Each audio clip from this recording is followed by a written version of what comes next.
Բարև ձեզ, Նայիրիտի խնդիրը այսօր թվում է մի քանի անհայտներով խնդիր, ավելին, մեր իշխանությունները հաճախ այն ներկայացնում են այնքան խճողված, որ դա թվում է անլուծելի խնդիր, սակայն երբ կարդում ես մամուլում հրատարակված վերլուծությունները, որոնք փաստերի հիման վրա են արված, հասկանում ես, որ խնդիրը այդքան էլ բարդ չէ, իմ տպավորությամբ հիմնականը դա անազնիվ կառավարումն է, որ տարիների ընթացքում Նայիրիտի առնչությամբ տեղի է ունեցել։ Ներկայացնեմ մեր հաղորդման հյուրերին։ Երևանի պետական համալսարանի կառավարման եւ գործարարության ամբիոնի վարիչ, տնտեսագիտության դոկտոր պրոֆեսոր Սարգիս Ղանթարջյան, շնորհակալություն հրավերքը ընդունելու համար։ ՕԵԿ խմբակցության փորձագետ ազգային ժողովում եւ օրինաց երկրկուսակցության մամուլի խոսնակ տնտեսագետ քաղաքագետ Արթուր Միսակյան, Սուսաննա Մուրադյան, Հայաստանի Արհմիությունների կոնֆեդերացիայի խորհրդի անդամ, Հանրային խորհրդի աշխատանքային օրենսգիրք ենթահանձնաժողովի նախագահ, տնտեսագետ եւ Հրաչ Թադևոսյան, Նայիրիտի Արհմիության նախագահ։ Կա այդպիսի կարծիք եւ կարող եմ ասել անգամ կարծրատիպ, որ պետությունը լավ կառավարիչ չէ, մասնավոր սեփականատերը լավ կառավարիչ է։ Նայիրիտի օրինակը հաստատում է հակառակը։ Փաստորեն այն ժամանակ երբ Նայիրիտի տերը պետությունն է, Նայիրիտում զարգանում էր եւ գիտությունը եւ եկամուտ ուներ ինքը գործարանը եւ այդքան աշխատատեղեր, այնուհետեւ 2006 թվականին սեփականաշնորհվում է եւ սկսում է քայքայվել։ Այդ դուք որպես նաև կառավարման ոլորտի գիտնական, ինչով դա կբացատրեք, իսկապես պետությունը վատ կառավարիչ է, այդ կարծրատիպը եւ այդ համոզմունքը, որ այսպես տարիներ շարունակ մեզ համոզում են, որ այդպես է։ Ես ղեկավարում եմ տեխնիկոտնտեսական հետազոտությունների լաբորատորիան եւ գտնում եմ, որ ամենաերջանիկ տարիները իմ 75 տարվա ապրելու մեջ ես անցկացրել եմ Նայիրիտում, որտեղ ունի Պոլիմեր ինստիտուտում, որտեղ զգում էի ինչ է նշանակում գիտությունը, ինչ է նշանակում զբաղվել գիտությունով, այնպիսի մի հիանալի մթնոլորտ էր ինստիտուտում ստեղծված, բոլորս ձգտում էինք ինչ-որ մի նոր բան ստեղծել, մի նոր բան գրել եւ ներդնել արտադրությունում։ Հիմա շատ են խոսում ինովացիաների մասին, բայց ամենախոշոր ինովացիաները գործարանում այդ տարիներին են կատարվել, երբ Բուտադյանի տեխնոլոգիան 3 միլիոն ֆունտ ստերլինգով քիմիայի նախարարությունը գնեց եւ տեղադրեց Երևան։ Նայիրիտի վատ օրերը սկսվեցին, երբ թանկացավ գազը, թանկացավ էլեկտրոէներգիան, գործարանը ընկավ պարտքերի տակ եւ այդ պարտքերից մինչեւ հիմա չի կարող դուրս գալ։ Դա 2006 թվականից հետո, թե ավելի շուտ, այո։ Ավելի շուտ, այսինքն սխալ հաշվարկեր արված եւ վատ կառավարում, այդպես կարելի է ասել։ Ներեցեք, դուք ձեր նոր տերերին 2006 թվականին Նայիրիտը սեփականաշնորհվում է։ Ես թերթում տպագրված հոդվածներում կարդացի, որ այդ կազմակերպությունը Rhinoville Property Limited Անգլիայում գրանցված օֆշորային կազմակերպություն է։ Հարց է առաջանում, ինչու օֆշորային կազմակերպության են հանձնում այդպիսի կարևոր եւ ռազմավարական նշանակություն ունեցող գործարանը։ Օֆշորային դա նշանակում է, որ նրանք որոշ հարկերից են ազատված, օֆշորային դա նշանակում է, որ դուք չգիտեք ովքեր են տերերը, դուք ծանոթ եք տերերին։ Կարծեմ հանդիկ է։ Այսինքն հասարակությունը դիները կառավարման սեփականատեր չեն եղել, կառավարման իրավունք են ունեցել 2000-2001 թվերին են աշխատել։ Դուք արհմիության նախագահն եք, դուք տիրոջը տեսել եք այսպես դեմքով։ Ձերը նշած Rhinoville մարդկանց մենք չենք տեսել, չգիտենք։ Բայց դուք չեք այսքան տարիներ ասում, մենք ուզում ենք տեսնել, դա ձեր իրավունքն է։ Ասում ենք, նաև պահանջում ենք։ Եվ պահանջում եք, եւ արդյունք չենք ստանում դեռ։ Այսինքն ինչ են ձեզ ասում, չկա։ Չկա, փաստորեն չկա։ Անունը ինչ է։ Տիրոջ անունը ինչ է։ Չենք իմանում անունը ինչ է։ Հարցը հիմա եկեք պատմությունը ինձ թվում է ավելի շատ պետք է Ներկայիս մասին խոսենք, Այո, դա քան պատմությունը, փառավոր պատմությունը, ինչպես մեր ավակ ընկերը նշեց, Նայիրիտը փառավոր պատմություն է ունեցել եւ մինչեւ վերջերս էլ մենք կպարտացել ենք որպես Նայիրիտի աշխատակիցներ, հիմա նույնիսկ մենք կանդրադառնանք այս թեմային, որը հենց ձեզ է առնչվում, ես հիմա կուզեի հարցս ձեզ ուղղել, պարոն Միսակյան, որովհետեւ 2006 թվականին, երբ Նայիրիտը սեփականաշնորհվեց օֆշորային գոտում գտնվող կազմակերպության, այդ ժամանակ Կենտրոնական բանկի կառավարիչը Տիգրան Սարգսյանն էր։ Նա նաև փոխնախագահն էր միջպետական բանկի, որը տվեց Ռայնովիլին այն վարկը, որով նա գնեց այդ գործարանը։ Այնուհետև հետագա տարիներին, երբ գործարանը պետք է աշխատեր տարարտադրանք եւ արդյունավետ աշխատեր, Տիգրան Սարգսյանը վարչապետ էր։ Այսինքն այստեղ մենք տեսնում ենք իսկապես իշխանության մասնակցությունը եւ պատասխանատվությունը, բայց բանն այն է, որ միայն իշխանության պատասխանատվության հարցը չի, ընդդիմությունը նույնպես ունի պարտականություններ եւ պատասխանատվություն։ Հիմա օրինաց երկիր կուսակցությունը ընդդիմություն է։ Ինչ է անում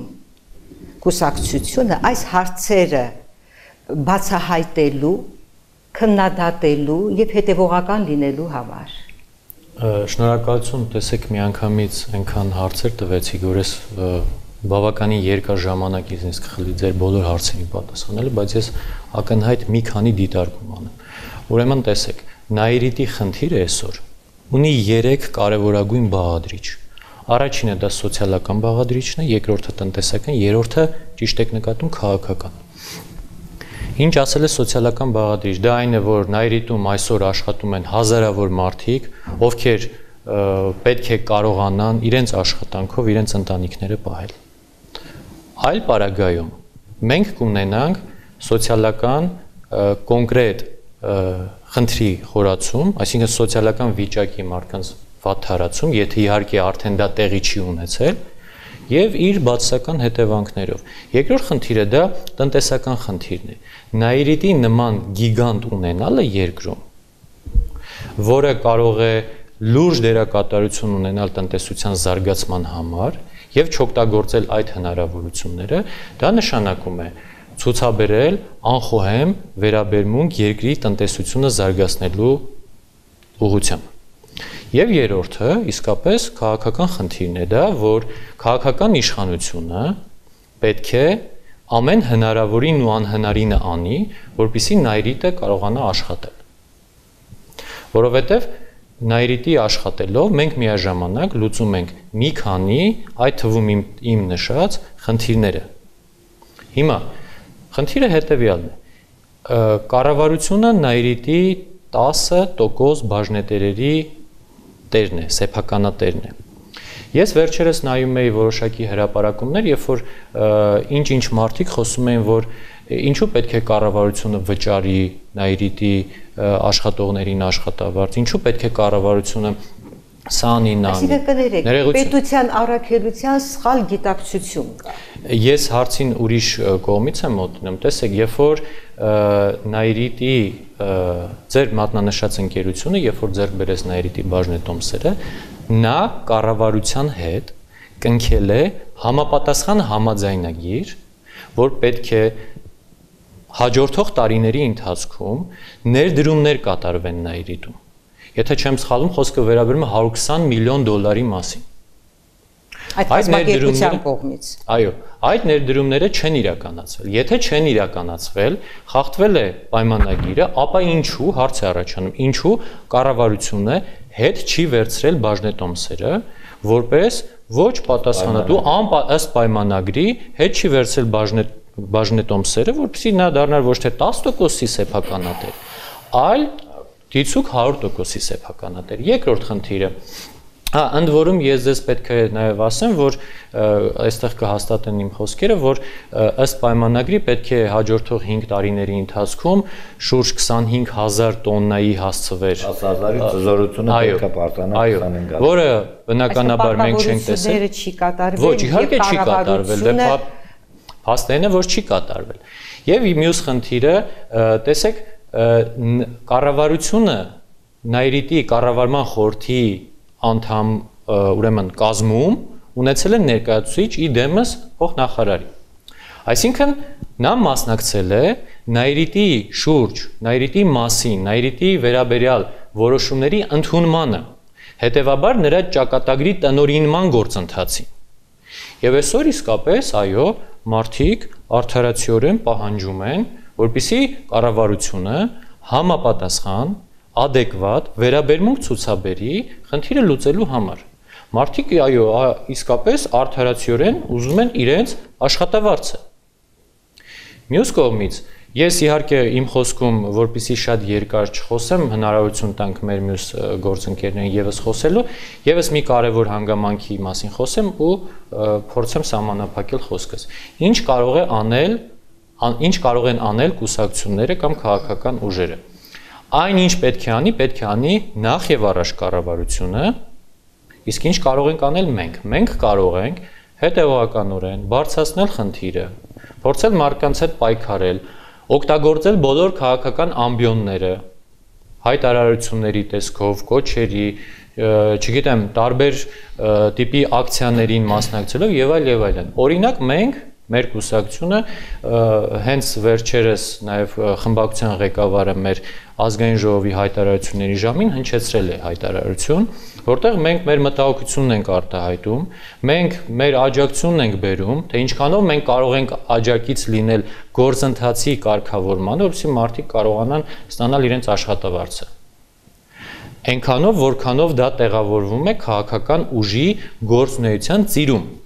որովհետև բոլորն էլ հասկանում են, դա հասկանալի է, դա լույսի պես մաքուր է, այդքան հասկանալի, որ դիցուկ օրինակ օրինաց երկիրը կամ մեկ այլ խմբակցություն չէ, որ պետք է վճարի մարդկանց աշխատավարձը։ Դա պետք է անի սեփականատերը, այդ թվում Հայաստանի Հանրապետության կառավարությունը։ Մենք կարող ենք լինել հետևական, անընդհատ բարձրացնել խնդիրները, խոսել դրանց մասին, փորձել ստիպել իշխանություններին, որ այդ խնդիրը լուծեն։ Գիտեք, ես կարծում եմ իհարկե Հայաստանում շատ այսպես արդիական խնդիր է դա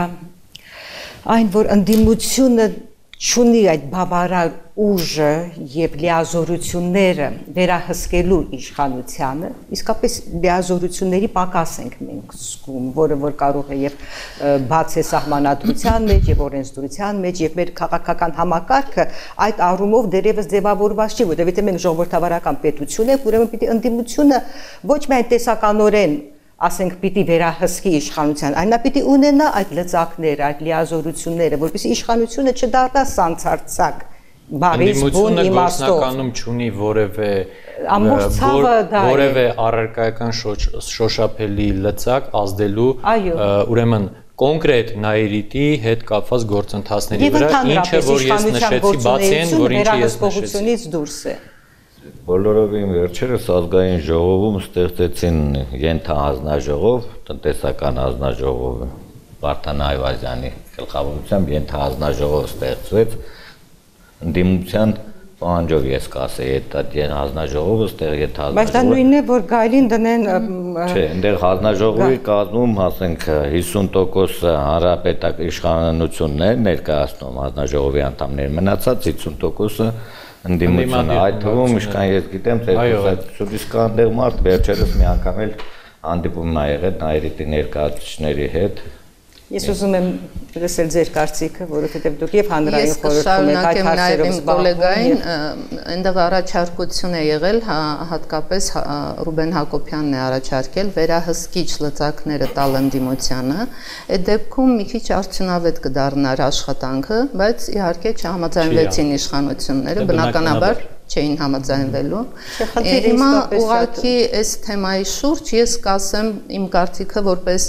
առաջինը Հայաստանի Հանրապետության քաղաքացի, երկրորդ որպես հարկատու, երրորդը որպես տնտեսագետ կառավարիչ։ Կառավարությունը մի խոսքով իմ կարծիքով հանցանք է գործել պետությանը երաշխիք դարձնելով Նայիրիտի շուրջ այսքան պարտքեր կուտակելով։ Եթե ես մեջ բերեմ Երվանդ Զախարյանի ուրեմն վերջերս ասուլիսից 102 միլիարդ ընդհանուր պարտք, որից 6 միլիարդը աշխատավարձի պարտք է, 8.5 միլիարդը բյուջետային պարտք, 63 միլիարդը վարկային պարտավորություններ են, 1.2-ը էլ ցանցերինն է, 1.4-ը Գազպրոմ Արմենիայի պարտքն է եւ այսպես շարունակ։ Հիմա եթե ընդունենք այնտեղ նայրիտը մի փոքրել իրեն են բարդ, բայց դա կարծեմ 80%-ն է կազմում միայն աշխատավարձի բարդքի, այսինքն ոչ մի կերպ առաջիկայում ես որպես տնտեսագետ եւ կառավարիչ որպես մագիստրոս չեմ տեսնում, թե ինչպես կարող է նայրիտը դուրս գալ այս վիճակից։ Ես որպես ոչ տնտեսագետ տեսնում եմ որպես ավելի հասարակական գործիչ։ Միջև պատասխանատվություն չկրեն հանցանքը գործած մարդիկ եւ այն կազմակերպությունով կուտակելը այդ պարտքերը չվճարի ինքը իր կողմից հարկադիր որևէ լուծում չի կարող լինել։ Ինչ վերաբերում է նոր իշխանություններին, որոնք ժառանգորդն են, եթե նրանք չեն հրաժարվում նախկին հանցանքից, ապա նրանք դառնում են դրա ժառանգորդը եւ նույն պատասխանատվությունն են կրում։ Եթե այսօրվա վարչապետը ասում է, որ ինքը չի ճանաչում այդ կազմակերպության տերերի, դա ինչ է նշանակում։ Ինքը ինչ իրավունք ունի չճանաչելու, դա մի փոքրիկ կրպակ չի, դա մեծ գործարան է։ Եթե դա կատակ է, ապա Բադ կատակ է, չստացված անհաջող կատակ է, իսկ եթե դա ճշմարտություն է, ապա դա ողբերգություն է։ Նիկիկան է, ես այն կարծիքին եմ, որ հիմա մենք ոչ թե պետք է զբաղվենք այս պայի դրությամբ պատժելու, հասկանում եմ, ով որ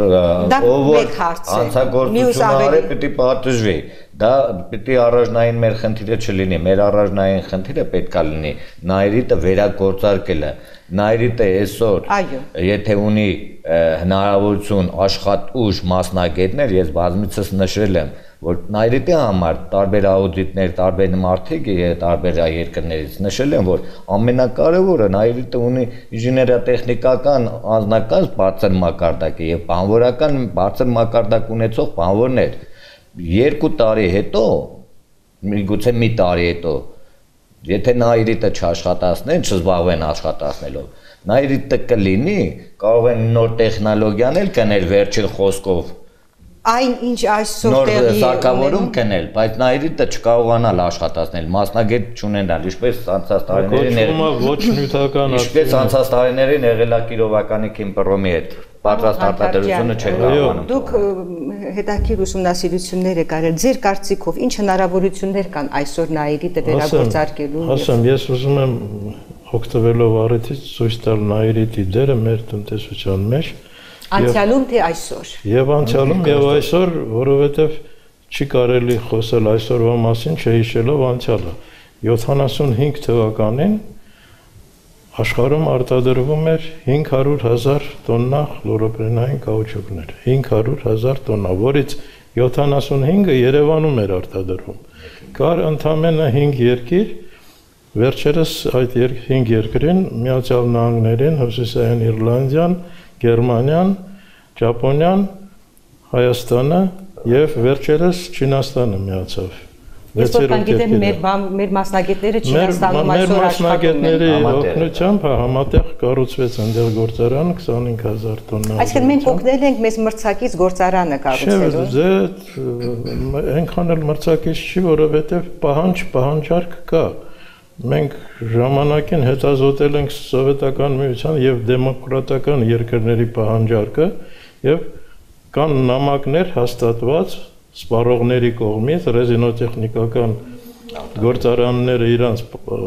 հայտերը տվել են, մենք գումարել ենք 80 թվին պահանջարկը 300,000 էր, 85 թվին 350,000, 90 թվին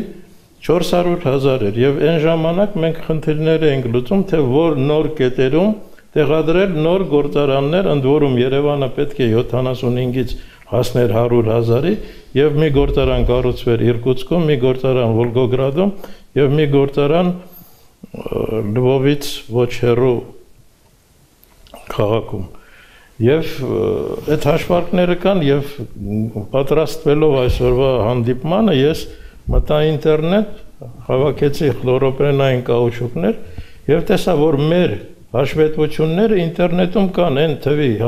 գրքերը ինչ որ գրել ենք, ամեն ինչը կա։ Ցանկացողը կարող է բացել եւ ծանոթանալ, համոզվել, որ այդ այն կաուչուկն է, որը ունի այնպիսի հատկություններ, որ ուրիշ կաուչուկները չունեն։ Եվ այսօր նույնպես։ Այո, չի փոխվել հատկությունները կաուչուկի։ Ոնց Մահանջարկը շուկայում Միշտ կա։ միշտ կա։ Երբ գործարան աշխատում էր, մենք մինչև Միացյալ Նահանգներ էինք մեր կաուչուկը հասցնում, որովհետև որակը այնքան էինք բարձրացրել, որ նրանք վերցնում էին մեր կաուչուկը։ Հետո ոնց կարելի է մոնոպոլիան ձեռքից բաց թողնել, ես չեմ պատկերացնում։ Մենք մոնոպոլիստ ենք, միակ ճյուղն է, որտեղ մենք մինչև հիմա մոնոպոլիստ ենք, ոնց կարող ենք աչքերը փակել եւ Որ ասպարեզում ենք կաուչուկի խլորոպրենային կաուչուկների։ Չէ, մյուս գործարանները որ դուք Նրանք ուրիշ կաուչուկներ են, նրանք էլ են խլորոպրենային, բայց մենք մոնոպոլիստ ենք Ռեգիոնում։ մեր ռեգիոնում, հասկանում եք։ Դե հիմա Չինաստանը արդեն Չէ, ոչինչ 25000 են ընդհանրապես արտադրում հազեվիրապահանջարկը։ Ներողություն, եթե ամբողջ աշխարհում մի 6 պետություն են այդ կաուչուկից արտադրում, զարգացած պետություններ, Հայաստանը դրանց մեջ է, դա մոնոպոլիա չի Հայաստանի համար։ Կաուչուկն են մենակ նշում, Հայաստանի համար հրաշալի հնարավորություն է զարգանում։ Մենք նուտ ունենք արտադրում ենք նուտ կարբինոլ։ Այո։ 1 կիլոգրամը $20000 է, 1 կիլոգրամը։ Պարոն Թաթևոսյան, ասում են, որ 1000 կիլոգրամ մի տոննայից 2 տոննա արտադրել։ Ասում են, որ արդեն սարքավորումներ այդ տեխնոլոգիան բարոյապես հնացել է։ Այդպես է թե կարելի է դրանք նորացնել եւ կարելի է նույն այդ հիմքի վրա վերագործարկել։ Ընդհանրապես արտադրությունը դա տան նման մի բան է։ Տան կահույքը 20 տարի առաջ նոր էր, նոր սորտի նոր տեսակի մոդայի կահույքեր 20 տարի հետո հնանում է, պետքա փոխել։ Այսօրվա նայիրիտը կարող է աշխատել, եթե Այսօրվա ներդրում նայիրիտը արվի։ ոչ միայն կարող է աշխատել, պատրաստ է աշխատելու։ Ներկայացված է 2 ծրագիր՝ եւ ացետիլենային եղանակով աշխատացնելու եւ բուտադիենային։ Միակ գործարանն է, որը կարող է 2 տեխնոլոգիայով աշխատել։ Բոլոր տեղը մի տեխնոլոգիա է, իսկ մենք ունենք 2 տեխնոլոգիա։ Իսկ մենք երկուսով էլ կարող ենք աշխատել։ Որոշակի ներդրում արվի։ Այսինքն այսօր խնդիրը միայն ֆինանսական է։ Այո։ Գալիս է ներդրողը։ Այո։ Եվ գործարանը կարող է Ես մասնագետների հետ խոսել եմ եւ մինիմում 6-ից 8 ամիս ժամանակ է պետք, օրինակ կա սարքավորում, որ ամենտեղ չկա դրանց, պետք է պատվիրես, պատվիրատուն սարքի, օրինակ Լենինգրադ ացետիլենիա համար ինչ-որ սարքավորում սարքի արտադրության համար։ Հիմա նրանք չեն արտադրում, բայց գծագրով, եթե մենք պատվիրում ենք 4 ամիս հետո, 3 ամիս հետո նոր պատրաստի կտան մեզ։ Այսինքն եւ ֆինանսը, որ այսօր տան, մենք երևի 8 ամիս հետո կարող ենք գործարանը բուժ կանել, թողարկել։ Ես վերջերս կարդացի, որ համաշխարհային բանկը առաջարկել է անել աուդիտ, թե վերլուծություն։ Ինձ մի հարց է հետաքրքրում, ինչու համաշխարհային բանկ, արդյոք մեզ մոտ չկան մասնագետներ։ Մենք որքան էլ ընդունենք համաշխարհայնացման այս գործընթացը, այնուամենայնիվ կա մրցակցություն, չեմ ուզում ասել թշնամություն, որ մենք պիտի հասկանանք, որ կան բաներ, որոնք ռազմավարական նշանակություն ունեն եւ մենք ինքներս պիտի մեր շահերը պաշտպանենք եւ ոչ թե օտարին հրավիրենք, հենց թեկուզ համաշխարհային բանկի։ Եթե կարելի է, ես այն կարծիքին եմ, որ համաշխարհային բանկը նայրիտը փակի լրիվ։ Դա բացասական երազանք չի, որովհետև շահերի համաշխարհային բանկը մեր շահը տարիներ առաջ էլ հանդես եկել, որ նայրիտը պետք է փակել, նայրիտը պետք չի քաղաքի մեջ նայրիտը տարբեր է շահերը, նրանց չի հետաքրքրում մեր շահը, եւ դա բնական է։ Դա նաեւ մեր կառավարության կարծիքն է այսօրվա, որ նրանք պետք է աուդիտ անեն։ Համաշխարհային բանկը կտա, որ ես ինչ անեմ, բայց արտադրության զարգացման համար համաշխարհային բանկը փող չի։ Ինչ է կարծում, պետական շահերի դավաճանություն չի սա։ Ես գուցե շատ խիստ եմ ասում, բայց տեսականորեն, եթե թույլ կտաք, նախարարին մեջ բերելով, ուրեմն նա ինքը ասեց, որ համաշխարհային բանկը կգա տեխնիկական աուդիտ կանի, հետո մյուս տարի, եթե նրանք գտնեն, որ կա վերագործարկման հնարավորություն, ուրեմն մրցույթ կհայտարարվի, այդ տնօրենների կառավարման խորհրդին տեղյակ կպահվի, մրցույթ կհայտարարվի ու ես չգիտեմ, օրինակ ես կարծում եմ, որ դժվար էլ գտնվի մեկը, որ այդ մրցույթի արդյունքում համաձայնի գալ այդ ներդրումները անել, որովհետև հիմա եթե 400 մարդու, դուք ինձ ուղղեք, եթե ես սխալ ասեմ, պարոն Թադևոսյան, 400 մարդ գործարանում 2200-ից կարծեմ, այնպիսի աշխատավարձեր է գրվել կառավարության գիտությամբ եւ վճարվել, որ ոչ մի տեղ չի տեղավորվում։ ուղեցիք ավելի լավ, ես 400 էի կարդացել։ Եվ ոչ մի վերահսկողություն, ոչ ոք չի ասում Հայաստանի պայմաններում ինչու պետք է $1 միլիոն աշխատավարձի պարտք կա։ Այլ տեսանկյունից եթե հարցին նայենք, որպես Արմենիության կոնֆեդերացիա, Արմենիությունների կոնֆեդերացիայի ներկայացուցիչ, ես գտնում եմ, որ այս մարդկանց շահերը ամեն օր ոտնահարվում են։ Հիմա տեսեք, միայն աշխատավարձի պարտքը չի, ամեն օր պարտքի վրա գումարվում է 0.15%։ Եթե մարդու աշխատավարձը աշխատանքային օրենսգրքի 198 հոդվածի համաձայն չի վճարվում, մինչև հաջորդ ամսվա գումարվում պարտքը, այսինքն եթե հաջորդ ամսվա մինչև 15 աշխատավարձը չի վճարվում, նշանակում է յուրաքանչյուր հաջորդ օրվա պարտքի վրա գումարվում է 0.15% նորից պարտք։ Դա ում պարտքն է։ Աշխատողների աշխատավարձի պարտքն եմ ասում։ Գործարանի պարտքն է, սեփականատիրոջ պարտքն է։ Աշխատավարձի պարտքի մասին եմ ասում։ Ուզում եմ ասել, այն 6 միլիարդը, որ ասում են աշխատավարձի պարտք, դա միայն աշխատավարձի պարտքը այդքան չի, դրան գումարվելու է, եթե մենք խախտելու ենք աշխատանքային օրենսգիրքը, լավ, իսկ եթե չենք խախտելու, նշանակում է դրան գումարվելու է յուրաքանչյուր օր 0.15%։ Ուրեմն, եթե մարդը մինչև հաջորդ ամսվա 15-ը չի ստանում իրեն հասանելիք աշխատավարձը, նրա յուրաքանչյուր հաջորդ օրվա համար աշխատավարձին գումարվում է 0.15% նորից պարկ։ Այսինքն հաստորեն գործարանը հայտնվել է փակուղային վիճակում եւ կառավարությունը ելքեր չի գտնում։ Ստացվում է, որ նպաստում է գործարանի վերջնական փակմանը եւ լուծարմանը եւ գործազրկության մի նոր այսպես հիմա կներեք ես ուղղակի միգուցե լավ չգիտեմ պարոն Թադևոսյանը խնդրում եմ նաեւ այդ հարցին թող պատասխանի ուրեմն կարծեմ թե գործարանում արդեն զգուշացվել են բոլոր աշխատողները առաջիկա ազատման մասին իրենք ի նկատի ունեն որ Ես մամուլից եմ դա կարդացել, միգուցե սխալվել եմ, չգիտեմ, սխալվում եմ։ 500 հոգի մնալու է, մնացածը կրճատվելու են։ Եթե այդպես է, ապա էլի աշխատանքային օրենսգրքի կոպիտ խախտում է տեղի ունենում։ Մի քանի իմաստով։ Հիմա կմեջբերեմ 116 հոդվածը։ Եթե աշխատողների 10%-ը պատրաստվում են ուրեմն ազատել համապատասխան հզորություններ, դա գնում է զանգվածային ազատումների տակ եւ դա անպայման պետք է առաջինը 3 ամիս առաջ տեղյակ պահվի զբաղվածության մարմիններին եւ արհմիություններին, որպեսզի նրանք կարողանան ըստ մասնագիտությունների մարդկանց աշխատանք առաջարկել։ Ապա ձեր ասած արտագաղթին նորից մենք նպաստում ենք, մենք չէ, ովքեր որ սխալ կառավարման, հանցավոր կառավարման արդյունքում գործարանը բերել են այս վիճակի, ուրեմն նորից նպաստում են, որ Հայաստանի Հանրապետության քաղաքացիները իրենց վաղվա օրը տեսնեն արտերկրում։ Պարոն Թադևոսյան, արհմիությունը ունի այդպիսի հնարավորություն, կարող է դատի տալ սեփականատիրոջը։ Արմենիությունը ցանկացած աշխատող, ոչ միայն արմենիությունը, իրավունք ունի դատական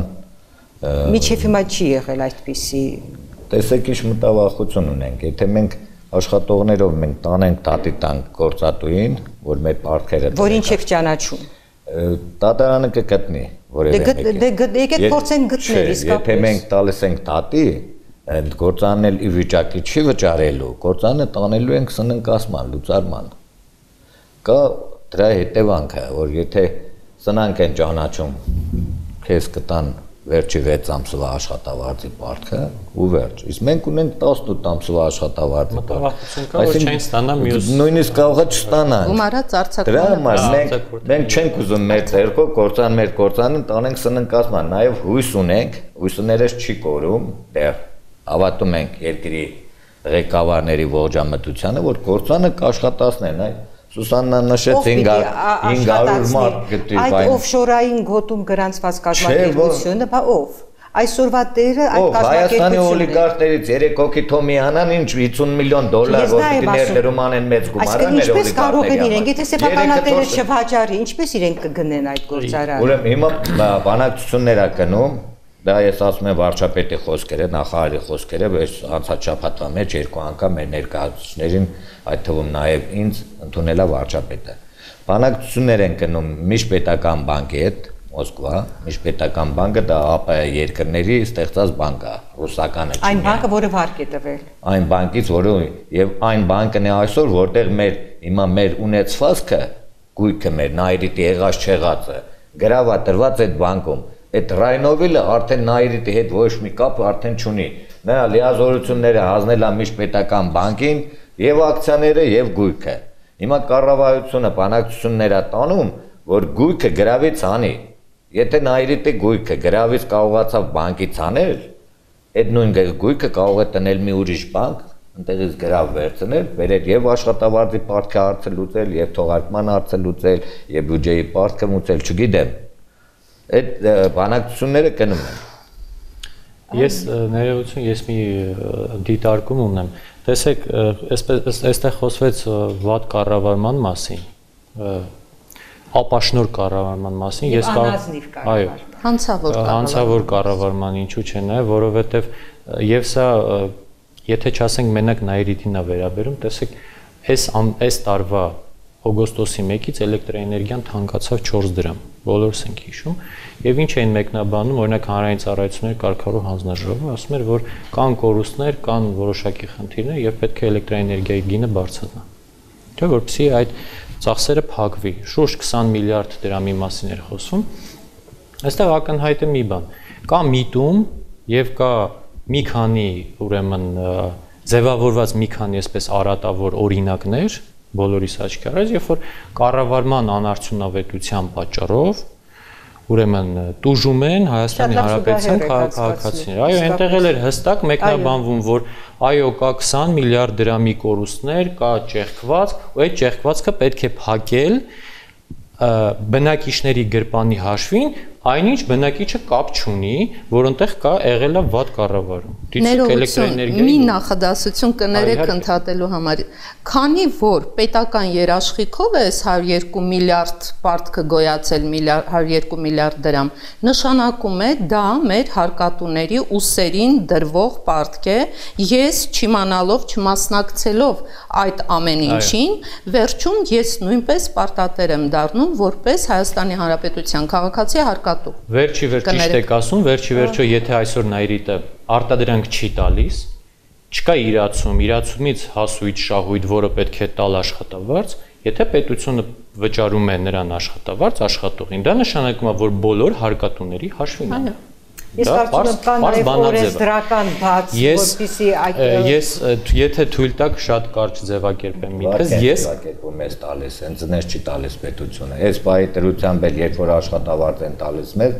ձևակերպում են վարկ տարեկան 12%-ով, Նայիրիտի պարտքը ավելի մեծանում է, նվեր չեն տալիս։ Առավել եւս, ես կարծում եմ, որ ես իմ խոսքի սկզբում նշեցի, որ խնդիրը նաև քաղաքական է, Հայաստանի քաղաքական իշխանությունը պետք է ունենա, պետք է կազմի, պետք է ձեռնամուխ լինի Նայիրիտի առողջացման, այս իրավիճակից հանելու ճանապարհային հստակ քարտեզ։ Պետք է լինի քայլերի հաջորդականություն, թե ինչ պետք է անել։ Վերջի վերջո աշխարհում չլուծվող խնդիր, այն էլ մեր օրերում, այն էլ 21-րդ դարում գոյություն չունի։ Ուղղակի պետք է ունենալ քաղաքական կամք, պետք է ցուցաբերել ողջախոհություն այդ գիգանտը փրկելու համար, տնտեսության այդ գիգանտը փրկելու համար։ Եվ ես կարծում եմ, որ ներողություն, այստեղ խոսք գնաց նաև տարբեր մասնագետներ հրավիրելուն եւ այլն, պարոն Թադևոսյան իր խոսքի սկզբում ասաց, որ Նայիրիտում այսօր էլ աշխատում են լավագույն մասնագետները, եթե ոչ աշխարհում, ապա տարածաշրջանում։ Իսկ ինչ է պատահել, որ մենք մեր ուժերով չենք կարողանում դա իրականացնել։ Դա նման է նրան, որ ցանկացած խորհրդատվության համար հրավիրում ենք ինչ-որ մեկի, փող ենք տալի ճանապարհ մեկ։ Մենք արի մեզ խորհուրդ տուր։ Շատ լավ է աշխարհի փորձը բերել նաև լսել մարդկանց, բայց կան դեպքեր նաև, որ այո, եթե այսօր աշխարհում 6 գործարաններից մեկը կաուչուկ արտադրող, որ մեկը Հայաստանում է, դա արդեն շատ բաների մասին է խոսում։ Մենք կարող ենք աշխարհին խորհուրդներ տալ, ինչպես Չինաստանում մեր մասնագետների հետ այսօր աշխատում են մարդիկ, ովքեր, չգիտեմ, այստեղից են գնաց։ Պարոն Ղանթարյան, դուք ինչ ուղի եք տեսնում Նայիրիտի վերագործարկման, ինչ հնարավորություններ կան։ Ուզում եմ օգտվեմ առիթից, որովհետև ժամանակին երբ կարդացի, որ Իրանը պատրաստ է մինչև Մեղրի նավթատար կառուցել, մտածեցի եւ թերթում հոդված գրեցի, ինչպես կարելի է օգտվել դրանից Նաիրիտի համար, այսինքն Մեղրիում կամ պոլիվինիլ ացետատ գործարանը մեր դարձնել նավթամշակման գործարան եւ Հայաստանը կունենա այդ նավթից եւ բենզին եւ բուտադիոն։ Բայց հիմա թերթերի Այսինքն այն բուտադիոնը, որ մենք սովետական տարիներին Սումգայիթից էինք ստանում, այժմ կարող ենք ինքներս ապահովել։ Եվ երկրորդ տարբերակը, քանի որ մենք Իրանից գազ ենք ստանում, հետո այդ գազը դարձնում են էլեկտրոէներգիայով վերադարձնում Իրանին, այդ բոլորը գտնվում է Նաիրիտի շուրջը, տեցը, որտեղ Իրանի գազը դառնում է էլեկտրոէներգիա։ Եթե ինչ որ ձևով Իրանին դարձնել մասնակից Նաիրիտի ապագան որոշելու համար, նա կարող է այդ Նաիրիտին նույն գազը, նույն էլեկտրոէներգիան ավելի էժան տան եւ կաուչուկը վերցնի տանի իր մոտ, դա հնարավոր Չէ, փաստացի հնարավորություններ, բազմաթիվ հնարավորություններ կան, որոնք կարող են ծառայել Նաիրիտի առողջացման եւ այս վիճակից։ Բայց այդպեսի օրինակը խնդրեմ, դա մեծ հանցագործություն է։ Պետք է մենք նաեւ հասկանանք, որ Նաիրիտ ասելով, եթե Նաիրիտը աշխատում է, չի նշանակելու, որ այդ 2000 հոգու սոցիալական հարցալուծելու կամ հարկերավճար։ Նաիրիտի արտադրանքից կարող են օգտվել այլ կազմակերպություններ, կարող են կաբելի կործան մեր ժամանակին ունեինք, այդ պղինձը մենք պղինձը կիսամասայով մշակված վիճակում ուղարկում են գերմանյաներ, այդ պղինձը տեղում կարող են դարձնեն կաբել, մեր հայրենով ասած մալուխ, Նաիրիտի կաուչուկի որը դիմացկուն է բոլոր տեղերում եւ մինուս 60-ում եւ պլյուս 60-ում մեր մատերիալը դիմացկուն է։ Եվ ինչու՞ չէ, հանցավոր կառավարման մեղավորները պատասխան տան օրենքի առաջ։ Փոխշահկապված է սկզբից դա ասում։ Մենք հետագայում կանդրադառնանք հետևողական կլինենք Նաիրիտի հարցի լուծմանը, որովհետեւ սա պետական եւ ազգային ռազմավարական հարց է, որովհետև Հայաստանը չի կարող զարգանալ սպառման երկիր լինելով։ Մենք պիտի կարողանանք զարգացնել մեր արտադրությունը, տնտեսությունը եւ Նաիրիտը հենց այդ առանցքային մի կազմակերպություն է, գործարան է, որը եթե մենք սայել ենք այսպես զիջում եւ համաձայնվենք, որպեսզի լուծարվի, ապա իսկապես Հայաստանի ապագան որպես անկախ պետություն շատ խոցելի է դառնում, շատ խոցելի է դառնում։ Կարծում եմ Հայաստանը միայն Հայաստանում բնակվող հայերի հայրենիքը չէ, դա ամբողջ հայության հայրենիքն է։ Եվ հենց Նաիրիտի հարցում ինչու մենք չենք ներգրավում նաև Սփյուռքի եւ ֆինանսական եւ մտավոր ներուժը։ Օրինակ, եթե վաճառք հայտարարվի եւ նոր տեր, ինչու համաշխարհային բանկ, ինչու միջպետական կառավարման բանկ, ինչու ոչ հայեր, որոնք նաև այդ ներդրումը կանեն հենց բարեգործական եւ ազգային նպատակներից ելնելով։ Չէ, հետագայում դա իհարկե կլինի բիզնես։ Կարծում եմ ձեր առաջարկը պատկան մարմինները կլսեն։ Տիկին Կարեն։ Ես նորից շնորհակալություն եմ հայտնում ձեզ հաղորդմանը մասնակցելու համար։ Ձեզ նույնպես շնորհակալություն, սիրելի հեռուստադիտողներ։ Ցտեսություն։